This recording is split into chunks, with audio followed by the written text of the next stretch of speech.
worried about them. And even looking at the weather pattern, quite used to this type of weather pattern, hot and humid conditions.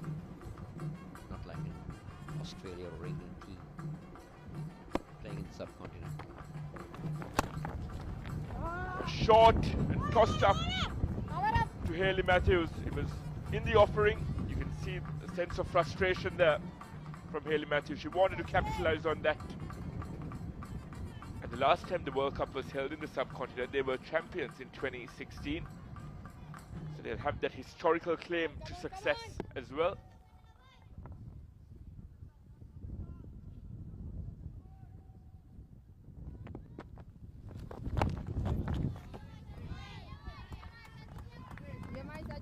Wouldn't mind that Taylor and Matthews giving a dot ball or two, but the Sri Lankans need wickets.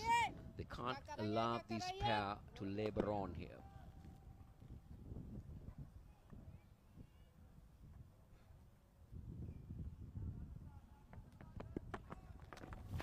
Down the track, goes inside out, and to good effect.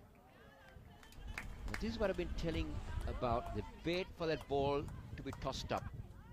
Picked it up well, inside out, opened that left leg up and into the gap for a boundary. Dished up for a rollicking on the offside.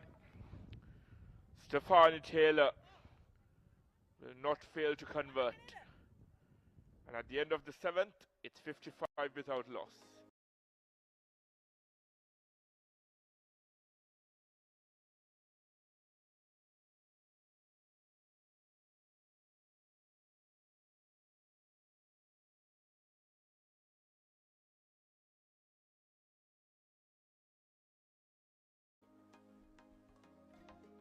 The two stalwarts, Stefani Taylor and Hayley Matthews, mustered up 55.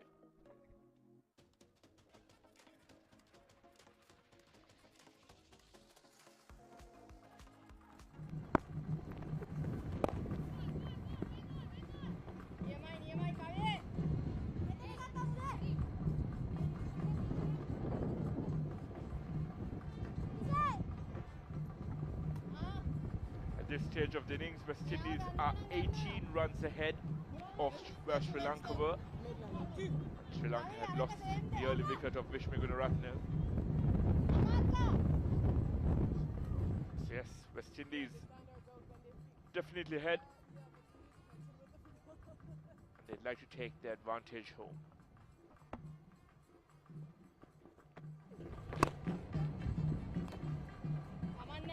Point that we were talking earlier, the fact is that the Sri Lankan women's, they don't really have a match-winning bowler with them. A bowler who could come in like a Fletcher. This is the partnership, 57 or 44 balls. A wrist spinner who would be more in the lines of picking up wickets, because the Sri Lankans do rely a lot on the finger spinners. And when Ricky and Polly were on air earlier, they spoke of Sashni Gimani, the 15-year-old Chinaman.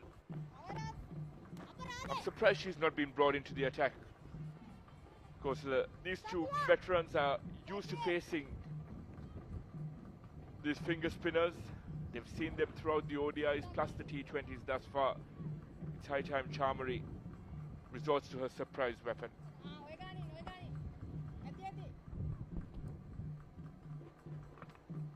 Wickets are key here.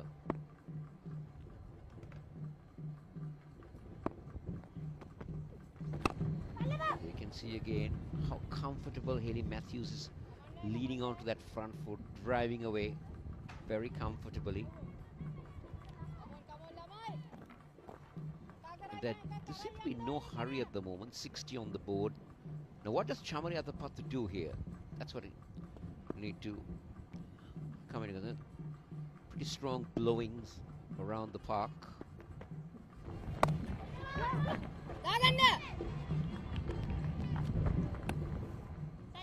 Good effort in the ring.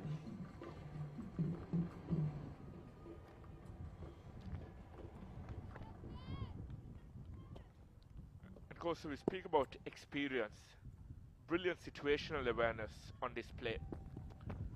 And that's it, very close. And yes, Lauren Ackenberg agrees that that might be plummeting onto leg stump. Tossed up by Dilhari, inducing the sweep of Stefani Taylor. And she was through with the stroke before it got to her. And also the fact that I thought she missed at the line just a little bit. There you go. Plum in front. She said might have been into the stroke much a little bit earlier than she expected. So the dangerous Stephanie Taylor departs for 33-60 for 1.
As he come back, you can only see the ball traveling to the boundary.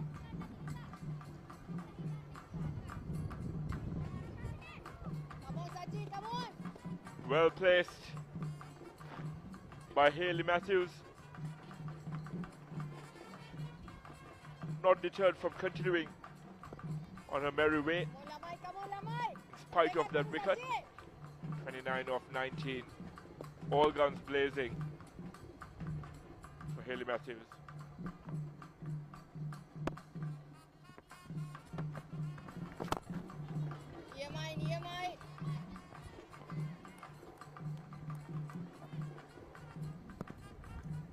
This is the wicket to fall. Taylor trying to for a big heave over mid-wicket. I thought played down the wrong line.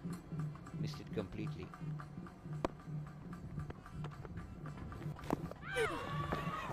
Hayley Matthews was trying to pick that one from wide outside the off stump.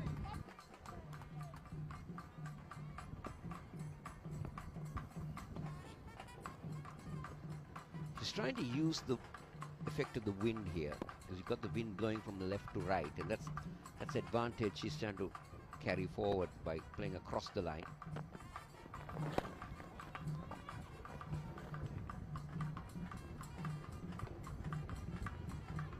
Calculated risks being taken here by Hayley Matthews. As West Indies Vice Captain Shemaine Campbell joins the skipper at the crease. Campbell led the side in Hayley Matthews' absence in the second and third ODIs. No 50s under her belt, but she's a much better player than the numbers suggest. Down the track, looking to gain some early impetus in her innings. Off the mark straight away. Well, she did get a couple of runs in the second T20I. Tried to do it too often and was dismissed. But she can be very dangerous.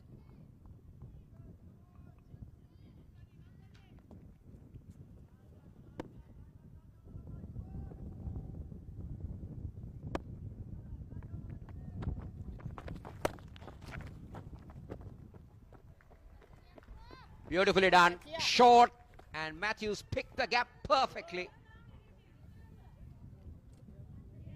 Nisansala dropped a long hop, and it has given the necessary treatment by Hayley Matthews. She will move into the 30s, but more importantly, West Indies will march closer to that target of 142 at the end of the ninth.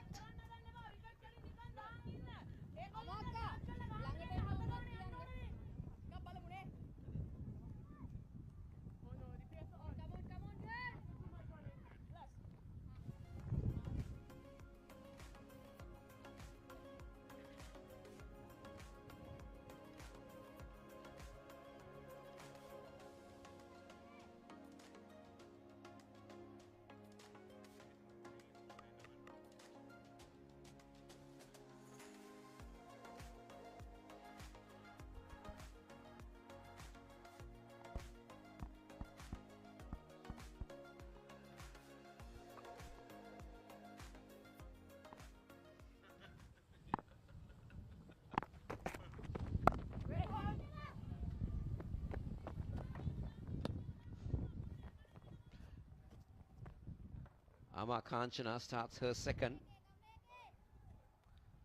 We haven't seen Atapat bowl so far. Yes, Atapattu hasn't brought her serve on, and Sorry, Viren, she's bowled one over. we're also awaiting Shashina Gimhani's arrival. 15-year-old, yearning to impress on the bigger stage. A very, very bright prospect for Sri Lanka cricket. Delivered against the English and Australian under-19 sides earlier this year, and has earned this opportunity to challenge the likes of Hayley Matthews and Shemaine Campbell. Yeah, very interesting to see that she's not come on yet. 71 from 66 balls. That's the equation. Hayley Matthews will make sure that she hangs in there, labors on. Again, picking the ones and twos.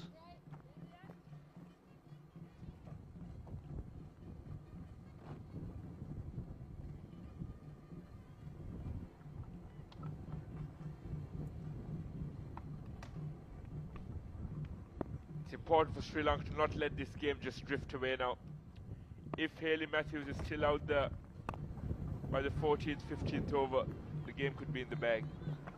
Yeah, because this is danger now. We're into the 10th over. They got to 74, 75. So got half of the runs in that period with 9 wickets in hand. So that's the key that the Windies will hold going into that second phase of the run chase.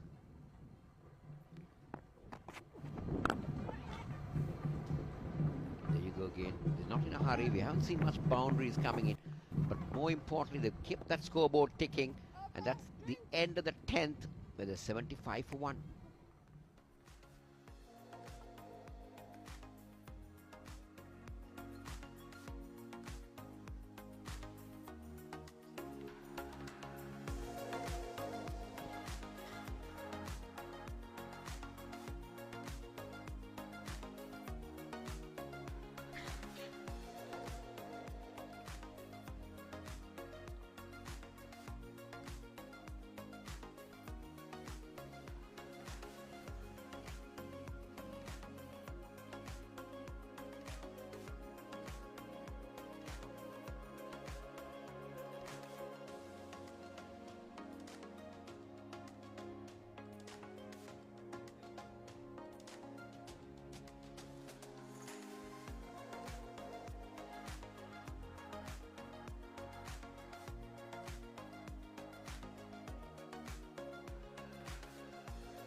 The stage is nicely set for West Indies, needing 67 to win at 6.7 and over with 9 wickets in hand, and Hayley Matthews looking good. Outstanding opening wicket stand. Two experienced campaigners, Taylor and Matthews, does the job. Now Shemaine Campbell, Hayley Matthews just about continuing the good patterns.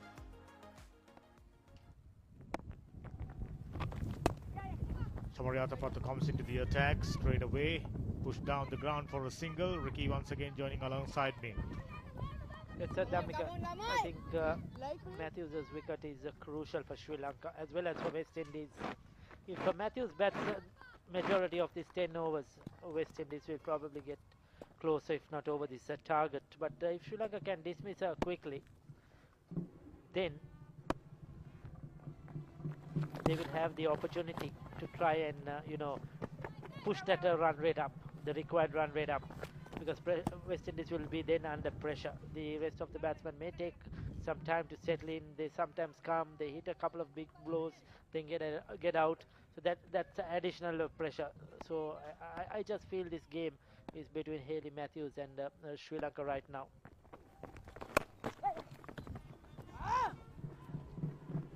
Pulled away for another boundary. Short in line with the stumps.